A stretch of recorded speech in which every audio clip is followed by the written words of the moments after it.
Pernah kepikiran nggak soal salah satu tempat paling suci di dunia Islam yaitu makam Nabi Muhammad? Ternyata di balik kesuciannya ada sebuah kisah yang luar biasa dramatis. Ini cerita tentang konspirasi, perlindungan ilahi, dan sebuah benteng tak kasat mata yang terbuat dari logam cair. Nah, ini dia pertanyaan kuncinya. Kenapa sampai perlu tindakan se-ekstrim ini? Jawabannya itu bukan sekedar soal arsitektur biasa loh. Ini adalah respons dari sebuah rencana pencurian yang sangat nekat yang pada akhirnya digagalkan oleh sebuah mimpi misterius dan aksi super cepat dari seorang sultan. Oke, kita mundur dulu ya ke abad ke-12 di kota Madinah. Saat itu situasinya lagi tegang-tegangnya, lagi zaman perang salib. Dan ternyata di tengah kesucian kota Madinah ada sebuah rencana jahat yang diam-diam sedang disusun. Terus siapa sih dalang di balik semua ini? Pelakunya adalah dua orang tentara salib. Dan tujuan mereka, wah ini benar-benar nggak terbayangkan, mencuri jasad Nabi. Coba bayangin, dampak dari tindakan kayak gitu. Tujuannya jelas, untuk menciptakan kekacauan dan meruntuhkan mental umat Islam pada masa itu.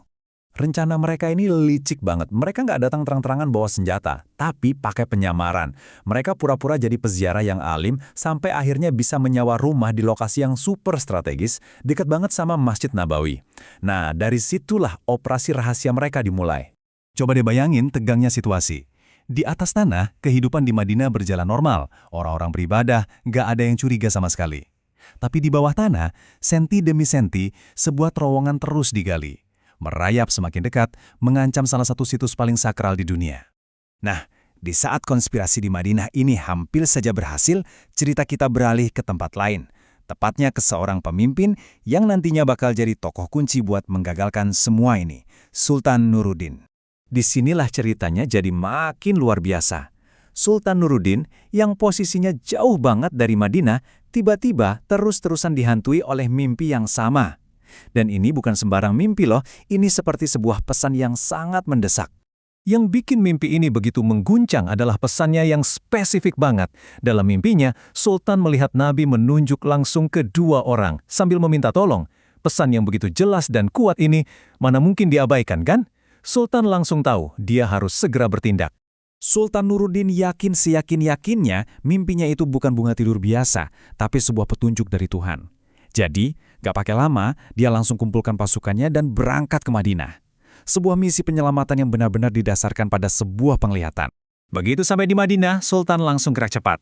Dia kumpulkan semua penduduk, dia perhatikan satu-satu, mencari wajah dari mimpinya. Tapi, kok gak ketemu ya? Sultan gak menyerah. Dia tanya-tanya apa ada orang asing di kota. Penduduk pun menunjuk kedua peziarah yang dikenal sangat soleh. Saat Sultan mendatangi rumah mereka, saat itu juga dia langsung mengenali wajah keduanya. Mimpinya telah menjadi kenyataan. Dan waktu rumah mereka digeledah, akhirnya ketemulah bukti yang tak terbantahkan.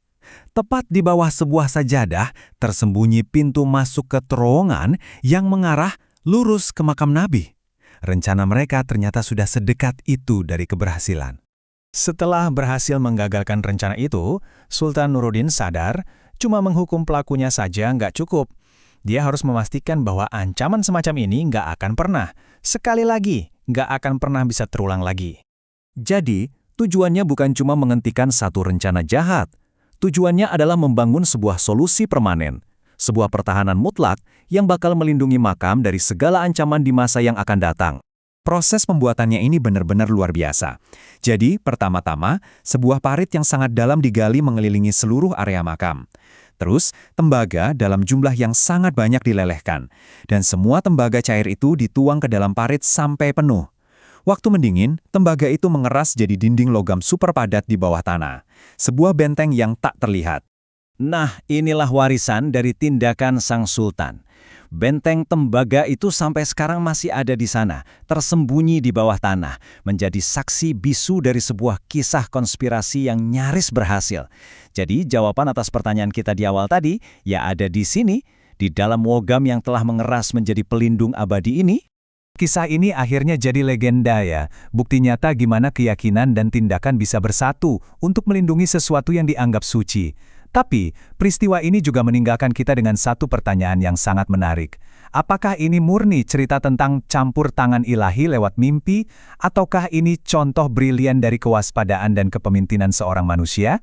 Mungkin kebenarannya ada di antara keduanya, di mana iman menjadi bahan bakar untuk sebuah tindakan yang luar biasa.